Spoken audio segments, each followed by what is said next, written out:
Assalamualaikum warahmatullahi wabarakatuh. Apa kabar anak ustazah semuanya? Insyaallah ustazah doakan semuanya dalam keadaan sehat walafiat.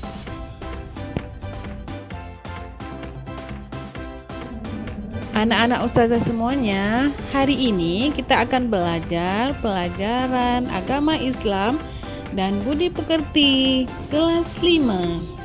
Sebelumnya, mari kita baca doa belajar dulu. Bismillahirrahmanirrahim. Rabbi zidni ilman warzuqni fahman waj'alni minas solihin.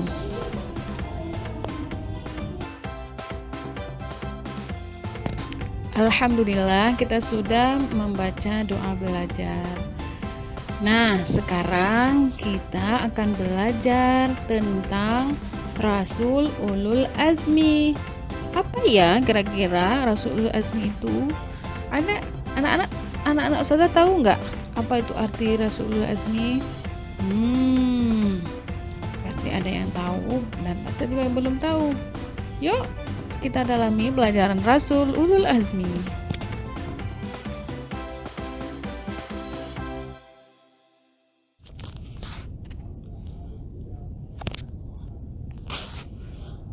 Dengan materi Rasul Ulul Azmi, ustazah harapkan anak-anak ustazah semua bisa mengerti pengertian dari Rasul Ulul Azmi, keutamaan para Rasul Ulul Azmi, nama-nama Rasul Ulul Azmi, dan yang terakhir adalah meneladani sifat Rasul Ulul Azmi.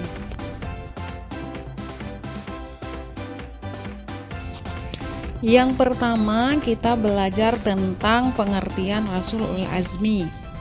Rasul Ulul Azmi artinya Rasul yang paling utama dari segi kesungguhan, tekad, dan kesabarannya dalam mendakwahkan agama, serta ketakwaannya kepada Allah Subhanahu wa Ta'ala.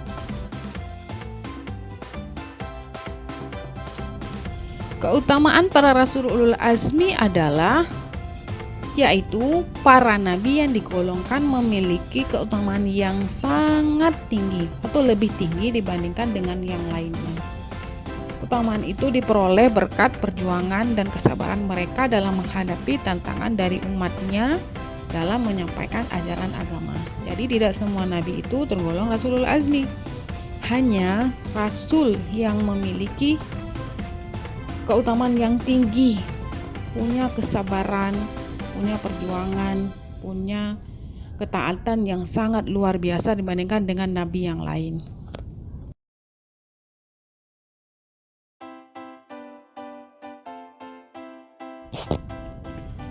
Adapun rasul yang digolongkan sebagai Rasul Ulul Azmi itu ada 5, yaitu Nabi Muhammad SAW, yang kedua Nabi Nuh alaihi salam, yang ketiga Nabi Ibrahim alaihi salam, yang keempat Nabi Musa alaihi salam, yang kelima Nabi Isa alaihi salam. Jadi kalau Rasul Ulul Azmi ini bisa juga kita singkat menjadi minim atau mimin, boleh juga asal kita bisa menghafalkannya.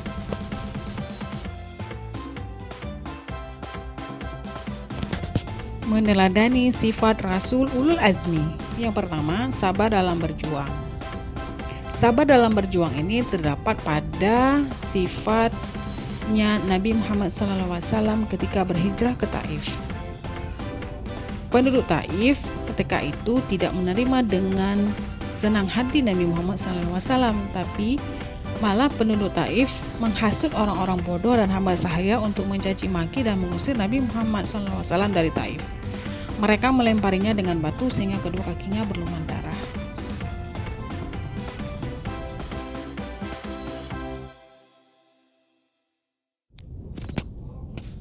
Yang kedua, tekad yang kuat dan keberanian. Nabi Nuh diperintahkan oleh Allah Subhanahu wa Ta'ala untuk membuat sebuah kapal yang sangat besar. Kaumnya merasa aneh karena di tempat itu tidak ada lagi sungai, apalagi lautan. Oleh karena itu, setiap melewati Nuh yang sedang mengerjakan perahunya, mereka mengejek Nabi Nuh. Ejekan-ejekan itu tidak membuat Nabi Nuh menjadi patah arang, apalagi meninggalkan perintah Allah.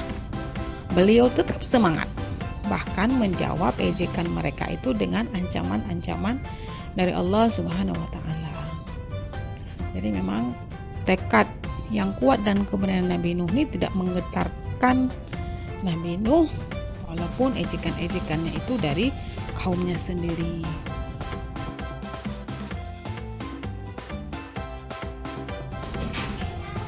Yang ketiga, taat kepada Allah meskipun perintah itu berat. Ini terdapat pada Nabi Ibrahim alaihissalam ketika beliau sudah berusia lanjut.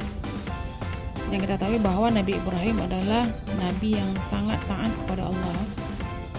Ketika beliau berusia lanjut, beliau belum dikaruniai seorang putra, tapi beliau tetap berdoa dan meminta kepada Allah agar beliau dikaruniai seorang putra, sehingga pada suatu hari Allah mengabulkan doanya dan Nabi Ibrahim memberi nama anaknya itu bernama Ismail.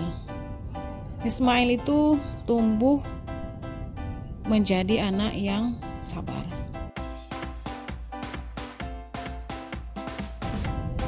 Kesabarannya itu bisa terlihat ketika usianya sudah beranjak dewasa ya. Nabi Ibrahim berkata, "Wahai anakku, aku bermimpi menyembelihmu. Apa pendapatmu?" Kemudian Ismail menjawab, "Kerjakanlah perintah Allah kepadamu. Insya Allah engkau akan mendapatiku termasuk orang-orang yang bersabar."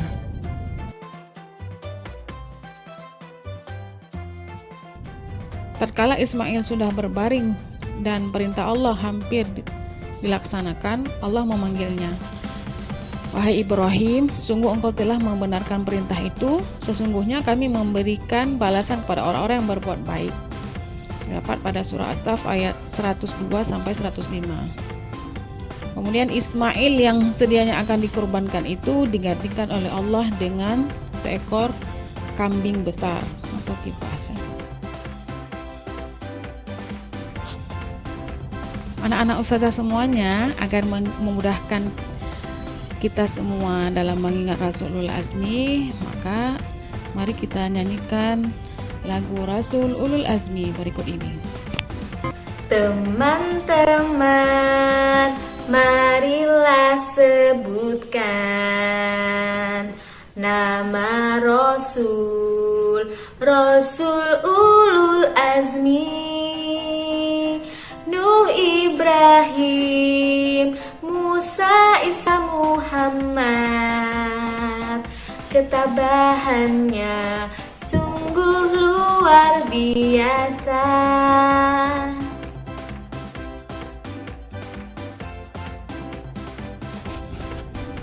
Anak ustazah semuanya, alhamdulillah kita sudah belajar tentang materi Rasulul Azmi.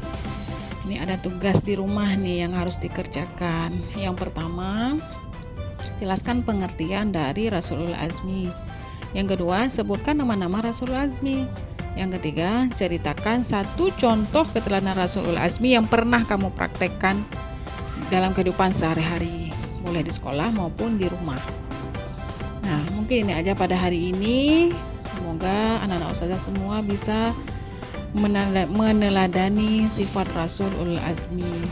Ustazah akhiri, wabillahi taufiq wal hidayah. Wassalamualaikum warahmatullahi wabarakatuh.